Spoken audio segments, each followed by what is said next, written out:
죄의 만천을 마치시고 이제 십자가의 고난을 눈앞에 두신 예수님께서는 제자들과 함께 겟세마네라고 불리던 곳으로 가십니다. 기도하기 위해서 가셨다라고 복음서가 다 증거를 합니다. 겟세마네란 예루살렘 성전 맞은편에 있는 올리브산이라고 불리던 감람산 기생이고 아람어로 갓 짜는 틀이라는 뜻을 가지고 있고 세마니는 기름이라는 말이 합쳐져 있는데요. 기름 짜는 틀이라는 뜻을 가지고 있는 게 겟세마네입니다. 거기에는 산 이름 그대로 올리브 나무가 많았는데요. 이 올리브 열매로 기름 짜는 곳이 있었기에 붙여진 이름이 겟세마네라고 붙여진 것이 아닌가라고 생각해 봅니다. 그리고 그곳은 예루살렘 성 동쪽 벽에서 100m가 조금 안 되게 떨어져 있는 곳이니까 별로 멀지도 않은 곳이었습니다. 어쨌든 베드로를 비롯한 모든 제자가 자신을 버리고 이제 도망갈 것을 다 아시고 계셨지만 그래도 예수님은 제자들 데리고 겟세마네 동산으로 가십니다. 그리고는 한적한 곳에 제자들을 모아놓고 그들에게 말씀하시죠. 내가 저기 가서 기도하는 동안에 너희는 여기 앉아 있어라. 그리고는 세 사람을 데리고 가십니다. 베드로와 세베대의 두 아들, 즉 야고보와 요한을 데리고 조금 더 깊숙이 들어가셔서 근심하며 괴로워하기 시작하십니다. 그때 예수님께서 이 세 사람에게 베드로와 야고보, 요한에게 말씀하십니다. 내 마음이 괴로워 죽을 지경이다. 너희는 여기 머물러서 나와 함께 깨어 있어라 라고 특별히 말씀을 하십니다. 자, 왜 하필 이 세 사람이었을까요? 왜 이 세 사람? 가룟유다는 이미 이제 예수님을 팔아넘기기 위해서 도망갔고 다른 데로 갔고 이제 11명이 남았는데 왜 11명 전체가 아니라 왜 이 세 사람이었을까? 왜 이 세 사람을 따로 데리고 가셨고 괴로워 죽을 지경이라고 말씀하시면서 나와 함께 깨어있으라고 하셨을까? 마태복음 17장에 보면 놀라운 사건이 기록되어 있습니다. 바로 변화산 사건이라고 얘기를 합니다. 예수님께서 산에 올라가셨을 때 얼굴은 예수님의 얼굴이 해와 같이 빛나고 옷은 빛과 같이 희게 되었다라고 기록되어 있습니다. 그리고 모세와 엘리야가 나타나서 예수님과 대화를 나눕니다. 그때 갑자기 빛나는 구름이 나타나더니 구름 속에서 음성이 들려옵니다. 이는 내 사랑하는 아들이다. 나는 그를 좋아한다. 너희는 그의 말을 들어라. 라는 음성이 하늘로부터 들립니다. 요거하고 비슷한 사건이 전에도 일어났던 적이 있어요. 언제 일어났죠? 언제 일어났을까요? 마태복음 3장에 보면 예수님께서 세례 요한에게 세례를 받으신 후에 하늘이 열리고 하늘에서 들려왔던 소리가 있었습니다. 이는 내 사랑하는 아들이다, 내 기뻐하는 자다 라고 하늘에서 소리가 들렸었죠. 무슨 뜻입니까? 한마디로 예수님이 하나님의 아들이심을 선포하는 놀라운 선언이었습니다. 저 사람은 하나님의 아들이다 라고 그렇게 컨펌해주는, 확신해주는 하늘의 음성이었다라는 거죠. 예수님의 정체를 세상에 드러내는 아주 결정적인 사건이 바로 이것이었습니다. 하나님의 아들이심을 증거하는 사건이 되었죠. 그리고 이 장면을 산에서 직접 목격했던 사람이 바로 오늘 본문에 나오는 베드로와 야고보와 요한, 이 세 사람이었습니다. 그러니까 이 세 사람은 예수님이 누구신지 똑똑히 봤던 사람이었고 또 들었습니다. 하늘에서 들리는 소리를 직접적으로 보고 들었던 사람이었는데 한마디로 그들은 증인이었습니다. 목격자였다는 거죠. 그렇다면 이 세 사람은 다른 제자들은 뭐 둘째 치고라도 이 세 사람은 하나님의 아들이신 예수님께서 도대체 왜 십자가를 지셔야 하는지 그 권민과 고통이 얼마나 클지를 알아차릴 수도 있었을 것이고 또 그래야만 했습니다. 적어도 다른 제자들은 몰라도 예수님이 변화하시는 모습을 직접 봤고 하늘의 음성을 직접 들었던 이 세 사람이라면 예수님을 조금 더 이해하고 예수님을 조금 더 알 수 있었어야 했다는 겁니다. 또한 세베대의 아들들인 이 야고보와 요한 두 사람은 뭐라고 얘기했냐면 주님이 마시려는 잔, 바로 이 죽음의 잔을 자기들도 마실 수 있다라고 큰 소리 쳤던 사람들이었습니다. 마태복음 20장에 보면 이런 기록이 나옵니다. 치맛바람이 있었습니다. 그때 세베대의 아들들의 어머니가 아들들과 함께 예수께 나와 절하며 무엇인가를 청하였다. 예수께서 그 여인에게 물으셨다. 무엇을 원하십니까? 그 여인이 대답했다.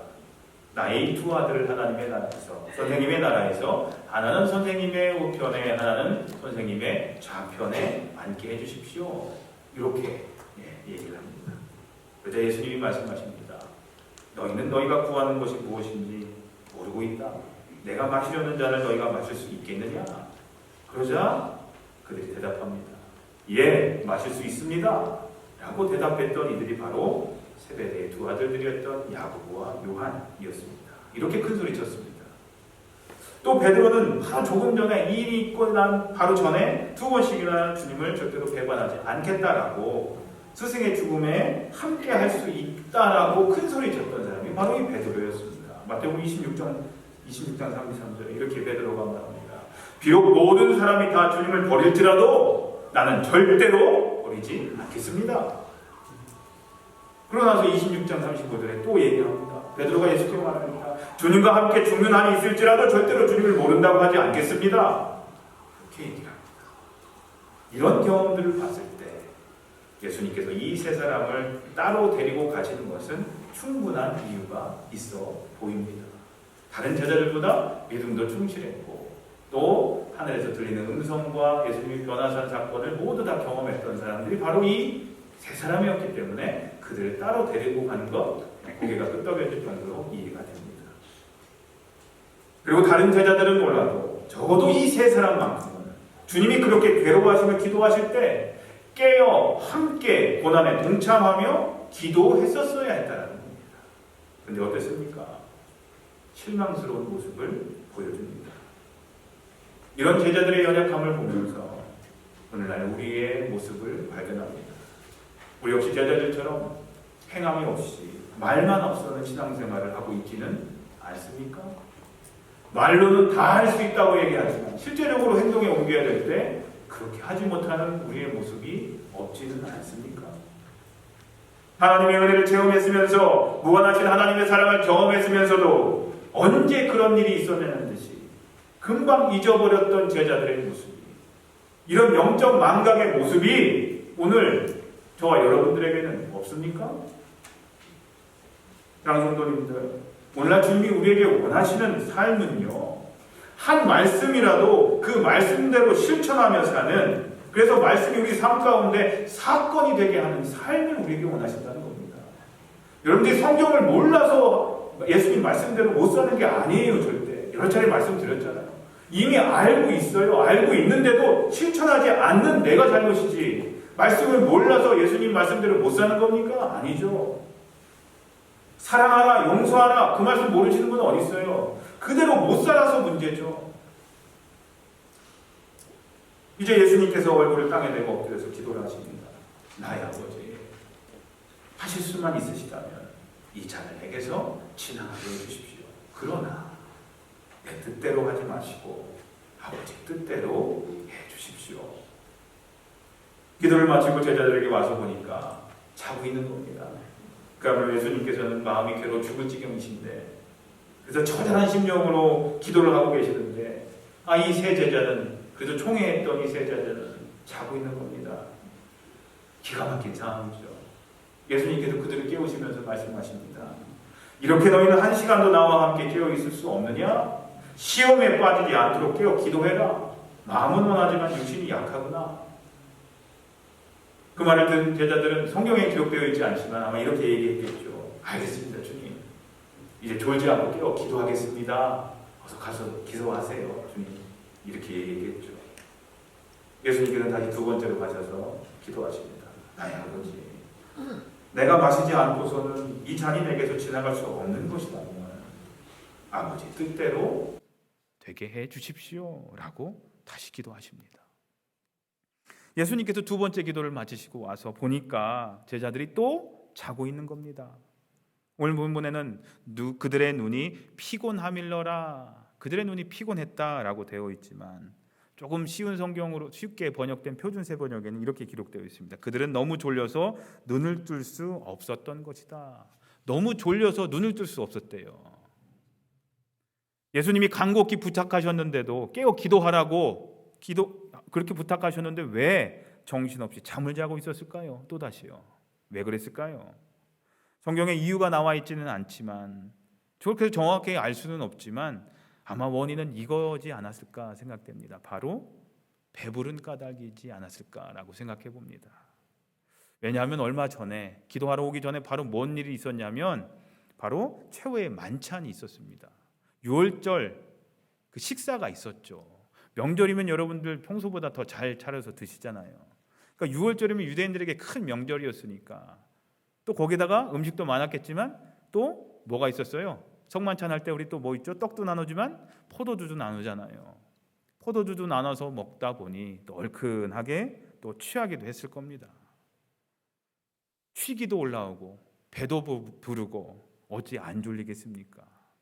뭐 잠 잘 안 오시는 분들 뭐 포도주 한 잔 드신다든지 뭐 그렇게 하잖아요. 이 따뜻한 게 기운이 올라오면서 이제 잠도 잘 자게 하고 뭐 그렇게 하는데 아마 그래서 졸았을 겁니다. 배부르고 또 술 취해서 기분 좋으니까 이제 늘어져서 한숨 자기 딱 좋은 시간이었습니다. 여러분들 기도할 때도 그러시잖아요. 배부르고 좀 그러면 뭐 술 드시고 기도하시는 경우 많지 않으시겠지만 배부르고 술 드시면 노곤해서 잠자요. 기도하다가도 뭐 나도 모르게 스르르 잠들 때 있으실 거예요. 배부른 상태에서 기도하시면 기도가 잘 안 되실 거예요. 저도 여기 좀 풀었거든요. 제가 이거 이거 와이셔츠를 풀었어요. 아침에 평소에 안 먹던 걸 먹었더니 소화가 잘 안 돼가지고 목이 막 막히는 것 같아서 풀었어요. 아까 예배 전에. 일부 예배 때도 설교 중에 풀었어요. 배부르면 이렇게 된다니까요. 배부르지 않아야 되는데. 네. 전부는 아니지만 이게 바로 제자들의 모습이었다는 거예요. 특별히 선택되었던 새 제자의 모습이 바로 이 모습이었고 오늘날 우리의 모습은 아닌지 한번 생각해 보셨으면 좋겠습니다. 전부는 아니지만 대부분 사람들은 모든 일이 잘 되고 풍족하고 여유로우면 하나님을 점점 잊어갑니다. 전부는 아니에요. 하지만 대부분이 그런 것 같아요. 모든 일이 잘 되고요, 풍족해지면 배부르면 하나님을 잊어갑니다. 그저 종교 생활에만 만족하며 살아갑니다. 그 이후에는요.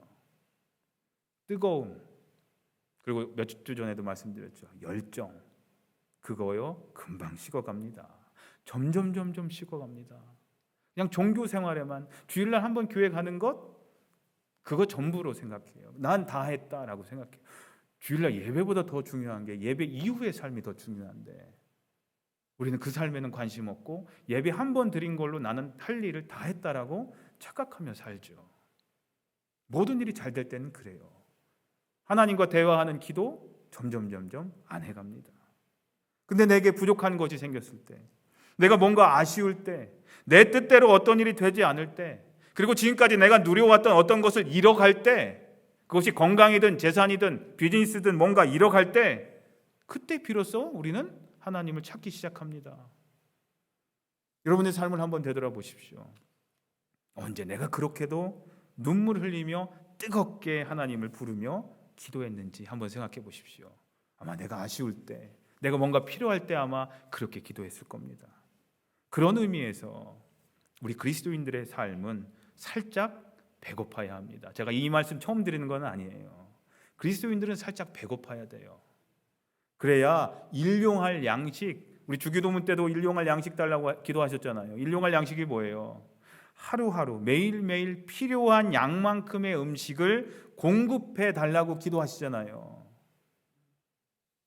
그렇게 기도하시잖아요. 일용할 양식 달라고. 채워서 넘치고 배 터지게끔 주십시오라고 기도 안 하고 일용할 양식, 매일매일 필요한 양식을 달라고 기도하시잖아요. 일용할 양식, 매일매일 필요한 양식의 음식을 공급해 주시는 하나님의 은혜를 경험하며 살아갈 수 있다는 거예요. 언제요? 살짝 배고파야. 그래야 내일 음식도 하나님 공급해 주십시오라고 기도하죠. 내가 많이 쌓아놓았으면 뭘 그런 걸 가지고 기도하겠어요. 기도 안 하죠. 교회도 마찬가지예요. 그런 의미에서는요. 교회가 가진 것이 많아서 배부르지 않고 살짝 배고픈 상태로 있을 때 그때 교회는 더 영적으로 깨어있게 되고 더 하나님을 찾게 된다고 저는 생각해요. 돈이 많으면 헌금이 많아지면 어떨 것 같으세요? 건물 짓는다 뭐 한다 해서 서로 싸우고 옥신각신하고 난리쳐요. 살짝 배고파야 교회도 더 기도하고 더 마음을 합하게 되어 있다라는 거예요. 저는 우리 배단이가 그렇게 살짝 배고팠으면 좋겠어요. 근데 지난 9년을 보면 항상 넘치지 않고 항상 모자르지도 않고 살짝 배고픈 상태로 항상 내버려 두시는 걸 보면서 하나님이 우리 교회를 사랑하시는구나 하고 생각돼요. 넘치지는 않아요. 그렇다고 막 쪼들리게 부족하지도 않아요. 적당하게 한 해 한 해 살아갈 수 있게 해주시는 것을 경험할 수가 있는데 우리 배단이가 계속 그랬으면 좋겠어요. 아마 이 얘기를 싫어하시는 분들 계실 수도 있겠지만 우리 배고파야 됩니다. 우리 그리스도인들도 마찬가지고 교회도 마찬가지예요. 배부르면요 하나님 안 찾습니다. 배고파야 하나님께 더 매달리게 되어 있다는 사실입니다. 광야에서 예수님을 향한 사탄의 첫 번째 유혹, 이 빵의 유혹에 넘어간 사람들이 오늘날 많습니다. 나만 배부르고 나만 실컷 마시고 나만 만족하며 생각하는, 나만 만족하면 된다는 생각하에 살아가는 사람들. 그래서 예수님께서 십자가에 달리신 말든 내 이웃의 고난이 내 이웃이 어떤 고난을 겪든 말든 나와는 관계없다고 생각하면서 사는 그리스도인들이 얼마나 많은지 몰라요. 장성도님들, 제자들과 같은 모습이 우리 삶 가운데 나오지 않기를 기도합니다.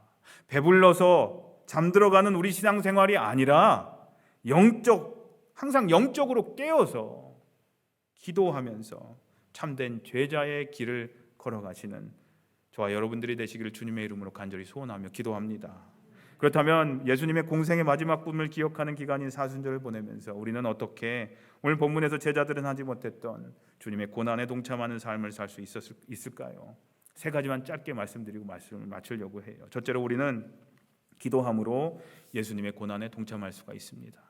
오늘 본문 말씀은 예수님께서 제자들에게 예수님 자신의 고난에 동참해 달라고 요청하는 내용입니다. 오늘 본문 38절에 내 마음이 괴로워 죽을 지경이다. 너는 여기에 머물러 나와 함께 깨어 있어라.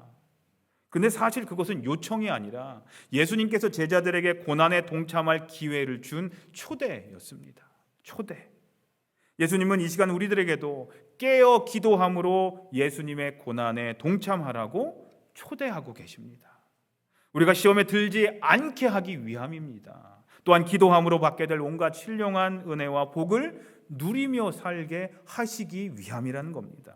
그러므로 사순절은 깨어 기도함으로 예수님의 고난에 동참하는 은혜와 축복의 기간인 것입니다. 물론 사순절 기간에만 열심히 기도해야 한다는 말은 아닙니다. 그러나 40일로 정해진 이 기간 때 우리가 더 깨어서 더욱 열심히 기도함으로 그리스도의 고난에 동참하는 신실한 성도님들이 되시기를 간절히 소원합니다. 둘째로 우리는 날마다 자기 십자가를 지고 예수님을 따름으로 고난에 동참할 수가 있습니다. 누가복음 9장에 누군지 내 뒤를 따라오려거든 자기를 부인하고 날마다 자기 십자가를 지고 나를 따라오너라 라고 말씀합니다. 예수님께서 지고 가신 십자가를 대신 지고 가라는 말이 아닙니다. 예수님은 우리에게 자기 십자가를 지고 따라오라고 말씀하십니다. 이것이 곧 십자가를 지고 가신 예수님의 고난에 동참하는 방법인 겁니다. 그렇다면 우리가 지고 가야 할 우리들의 십자가는 무엇입니까? 어떤 분들은 내 십자가가 내 남편입니다, 내 아내입니다 라고 얘기를 하는데요, 그런 십자가가 아닙니다. 십자가는 은혜의 상징입니다. 예수님께서 우리를 위하여 십자가에 달려 돌아가심으로 우리를 향하신 사랑을 확증하여 주셨기 때문입니다. 로마서 5장에 우리가 아직 죄인 되었을 때에 그리스도께서 우리를 위하여 돌아가심으로 하나님께서 우리에 대한 자기의 사랑을 확증하셨느니라 라고 말씀합니다. 그런데 오늘날 교회의 문제점들은 뭐냐? 은혜의 십자가를 바라보는 면만을 강조하고 그 십자가를 지고 가야 하는 성도들의 책임과 희생에 대해서는 강조하지 않는 경향이 있다는 사실입니다. 은혜 받는 것만을 강조하지 희생과 책임에 대해서는 얘기를 하지 않는다는 겁니다. 성경은 우리에게 두 가지 종류의 짐이 있다고 얘기를 합니다. 하나는 삶의 무거운 짐들과 죄의 짐들입니다. 그리고 또 하나는 주님께서 우리에게 지어주시는 멍에입니다. 이것은 다른 말로 사명의 짐이라고도 볼 수가 있습니다. 그리고 오늘 우리가 얘기하는 우리가 지고 가야 할 십자가가 바로 이것입니다. 사명. 그 사명의 십자가를 우리에게 지라고 하시는 겁니다. 예수님은 우리에게 삶의 무거운 짐들은 다 십자가 앞에 내려놓고 대신 주님께서 우리에게 주시는 사명의 멍에, 즉 자기 십자가를 지고 따라오라고 우리를 오늘 초대하신다는 겁니다. 마태복음 11장에 수고하고 무거운 짐진 사람은 다 내게로 와라. 내가 너희를 쉬게 하겠다. 나는 마음이 온유하고 겸손하니 내 멍에를 메고 내게 배워라. 그러면 너희는 마음의 쉼을 얻을 것이다. 내 멍에는 편하고 내 짐은 가볍다라고 말씀하셨습니다. 예수님이 지고 가신 십자가는 우리가 상상할 수 없을 정도로 무거운 십자가였습니다. 모든 인류의 죄의 무게가 다 실린 십자가였습니다. 모든 사람의 무거운 삶의 무게가 다 실린 십자가였습니다. 그러나 예수님께서 우리에게, 저와 여러분들에게 지고 가라고 하신 십자가는 결코 가벼운 것은 아니지만 그래도 그 십자가는 즐거운 마음으로 우리가 지고 갈 수 있는 사명의 십자가라는 사실입니다. 오늘 함께 우리는 찬송가 가사처럼 참 기쁜 마음으로 십자가 지고 가라, 사명의 십자가를 참 기쁜 마음으로 지고 가라고 얘기를 합니다. 주님께서 여러분들에게 맡겨주신 사명은 무엇입니까? 그 사명 감당하라고 여러분들 불러주신 겁니다. 사명 감당하라고 이미 여러분들에게 천국의 소망을 허락하신 겁니다. 어떤 것이 여러분들의 사명입니까? 그것이 크든 작든 중요치 않습니다. 우리는 날마다 자기 십자가, 즉 우리의 사명의 십자가를 지고 충실히 예수님을 따름으로 인해서 주님의 고난에 동참할 수 있는 것입니다. 마지막으로 우리는 자기 자신을 부인하고 예수님의 말씀을 따라 사는 삶을 통해 주님의 고난에 동참할 수가 있습니다. 자기를 부인하는 것 쉽지 않습니다. 쉽지 않은 정도가 아니라 그것이 고통으로 느껴질 때가 많습니다. 자기를 부인한다는 것은 자신을 부정적으로 봐야 한다라는 말이 아니라 우리 안에 있는 죄된 본성을 부인해야 한다라는 말입니다. 사도 바울은 갈라디아에 있는 교인들에게 이렇게 말합니다. 갈라디아서 5장에 그리스도 예수께 속한 사람은 정욕과 욕망과 함께 자기의 육체를 십자가에 못 박았습니다 라고 얘기를 합니다. 사도 바울 자신도 이렇게 고백합니다. 갈라디아서 2장 20절에 나는 그리스도와 함께 십자가에 못 박혔습니다. 이제 사는 것은 내가 아닙니다. 그리스도께서 내 안에 사시는 것입니다. 내가 지금 육신 안에서 사는 것은 나를 사랑하셔서 나를 대신하여 자기 몸을 내주신 하나님의 아들을 믿는 믿음 안에서 사는 것입니다 라고 선포합니다. 전통적으로 많은 그리스도인들이 사순절 기간을 절제의 기간으로 삼고 있는 이유가 바로 여기에 있는 겁니다. 사랑하는 성도님들, 죄로 물든 우리의 본성을 부인하는 삶을 통해서, 그리고 절제하지 말고 본능대로 살라는 사탄의 속삭임을 능히 말씀으로 이기는 삶을 통해서 주님의 고난에 동참하는 사순절을 보내시기를 기도합니다. 이제 말씀을 마치려고 합니다. 예수님께서 우리에게 예수님의 고난에 동참하기를 원하시는 이유는 우리에게 고통을 주시기 위함이 아니라 예수님의 고난에 동참함으로 놀랍고도 풍성한 하나님의 은혜와 복을 우리가 누리게 하시기 위함입니다. 사랑하는 성도님들, 이제 2주밖에 남지 않은 사순절 기간을 통해서 기도로, 간절한 기도를 통해서 예수님의 고난에 동참하시길 바랍니다. 날마다 자기 십자가를 지고 그 사명을 감당하면서 예수님을 따름을 통해서 고난에 동참하시길 바랍니다. 그리고 자기 자신을 부인하고 말씀 따라 사는 삶을 통해 주님의 고난에 동참하시길 바랍니다. 그리하여 고난 후에 영광스러운 부활을 맞이할 수 있는 것처럼, 고난 없이 어떻게 부활이 있겠습니까? 십자가의 고난 없이는 부활이 있을 수가 없습니다.